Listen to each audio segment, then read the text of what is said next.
Look at this man's face. Look at his expression. There's pain, there's disbelief, but there's also resignation. His defense of himself was pretty half-hearted, and you can tell that this is a man who has been broken. He feels powerless. And let's be absolutely clear, this is not her being playful or fun. This is her asserting her power and dominance. She's sending a clear message. I am the woman, you are the man. Your peace and your happiness are at my discretion, and I can choose to take them away. Where is his outrage? Where is his righteous anger? Like many men, he does not escalate emotionally because he's probably learned through painful experience that as a man, he is never going to win in a battle of emotions. You see, women don't just feel emotions, they use them to control the narrative. Her feelings are a weapon that she can use to imprison you. You start speaking facts and then she has an emotional reaction claiming that you're being mean. You respond to that accusation with logic and rationality and she just gets even more emotional. You try desperately to appeal to her sense of fairness and justice, talking about the details, the specifics of the situation, and in response, she just becomes completely hysterical. You're not going to beat a woman in a battle of emotions. And at this point, men just typically feel completely overwhelmed. They give up. They don't know what to do. They don't know how to push any further. Her emotions have put him in jail. They have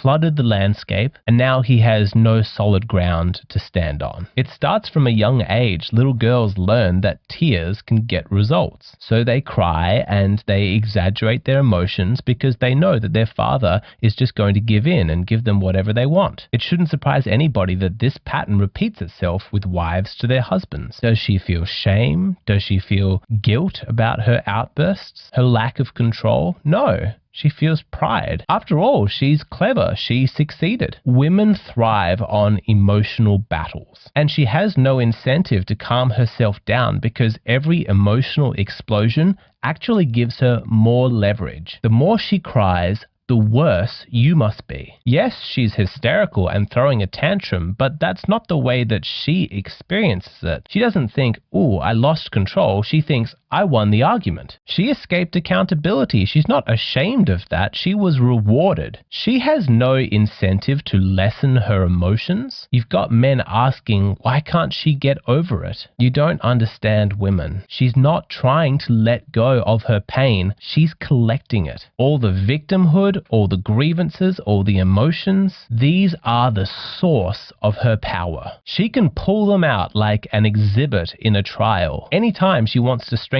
her case. Your Honor, I know you've heard from the prosecution a lot of facts, a lot of evidence, but in my rebuttal, may I present grief, anger, frustration, loneliness, sadness, an overall feeling of victimhood. This is what she rests her case on because for women, this is how they experience the world, through their emotions. Men will get mad when a woman brings up something that they did in the past, and they'll say, oh, I thought we were past this already, even if it just happened the night before. One of the many reasons that a woman wouldn't already be over it is that, according to science, women recall emotional events better than men. We experience the emotion of that memory the same way that we did when it first happened. Men are not wired to do that. So the man recalls the event, but not the emotional experience of it. So when you bring it up, they think you're doing it just as a punishment to them. They don't understand that you're actually still experiencing that feeling. Men don't understand this because, as you can see from this chart, men's emotions are linear, whereas women's emotions are circular. And this is why an argument with an emotional woman is never really over because she gets caught in these emotional loops. If a man experiences strong emotions, he tends to trust that with time,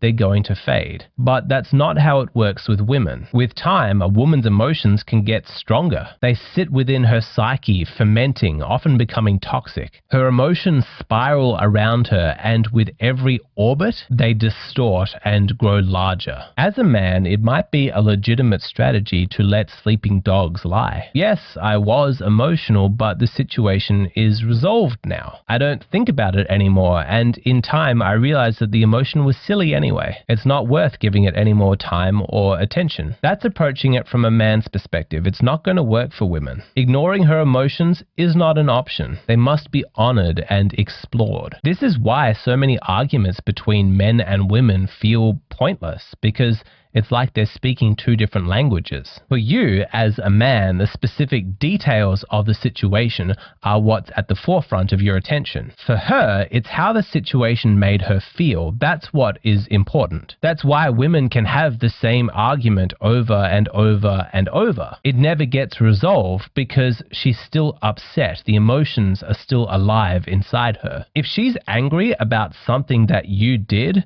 but then you point out that it was actually her fault, that's not going to resolve the situation. The argument continues. She then pivots and says, well, 3 months ago, you did this. And 2 years ago, this happened. Reference to facts and evidence is not going to resolve the argument because it's not about justice. It's about emotion. You say, what is this? I thought we were past that. And that makes sense to you because as a man, you're working through a linear model. So that stuff is behind you, but it doesn't work that way in a circular model of emotions. They always come back around. But for many reasons, this is very dangerous. This study shows that while emotional memories are often vivid, they are not reliably accurate. In this study, they found that memories that are recovered through emotional processing are more likely to be distorted or just outright false. And in this study, researchers found that emotional experiences retroactively alter memories. They do this by reorganizing them and making connections that should not exist. If you've ever wondered how your wife or girlfriend is able to sincerely believe things about the past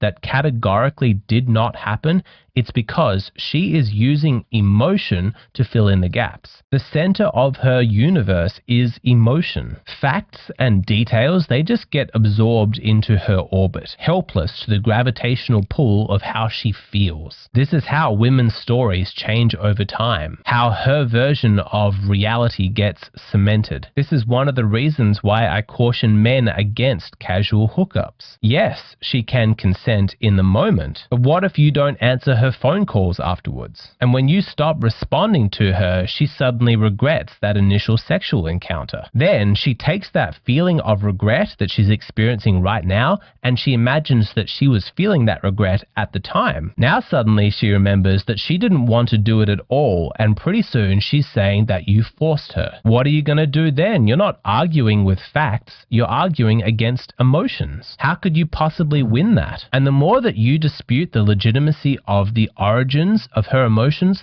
the more you seem like a jerk who just doesn't care about her feelings. As a consequence, a lot of men just withdraw. They just stop engaging. They feel like nothing can ever be resolved. What's the point in even having an argument? They're just going to have the same fight in a week's time when her emotion circles back again. So they just give up and agree with her. Surrender to the hopelessness. It's a bad idea because it cedes control of the narrative over to her. Appeasement in the moment might grant some peace, but that silence is not safe. The man thinks, this is great. She hasn't brought it up again. I guess we've moved on. No, that's not what's happening. This woman is using the time and the space to build an even stronger case against you. She is simmering. The silence is not waiting out the storm. It's just giving her time to refuel. As always, the safest course of action is to just avoid women who do this. Instead, date and commit to women who can control their emotions. If you're dating a woman and you notice that she responds to rationality and she aspires to think logically, she values justice and truth more than emotion, and does not bring up exhibits of past pain to punish you, then congratulations, man.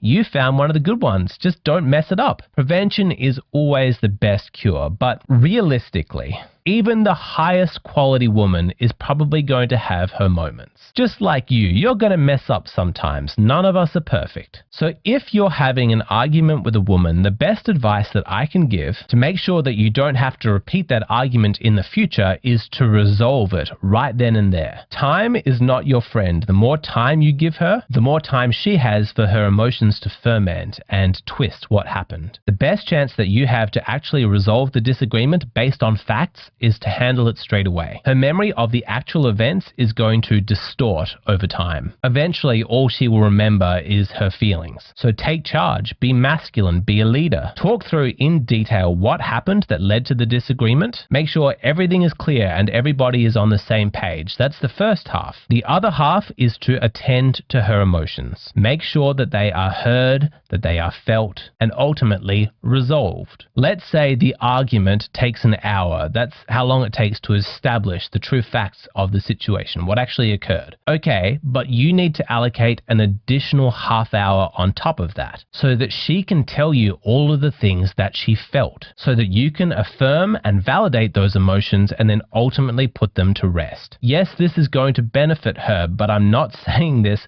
for her sake. I'm saying this for yours. This is short-term effort to avoid long-term pain. You have a slightly longer argument today so that you don't have the same argument 10 times in the future. I have another video that explains in thorough detail how to go through this process. I'll put a link to that down below. But for you guys who hate this second part of listening to her emotions and you want a secret shortcut, I do have a hack that's available to you. It's kind of lazy, but it is also pretty effective at putting her emotions to rest so that you don't have to deal with this. I'm going to spend the rest of the video explaining that tactic. And if you want to keep watching this video, it's available on Patreon. What I post here on YouTube, these are just the shortened, abridged versions of my videos. If you would like access to the full-length versions, then come and join me on Patreon.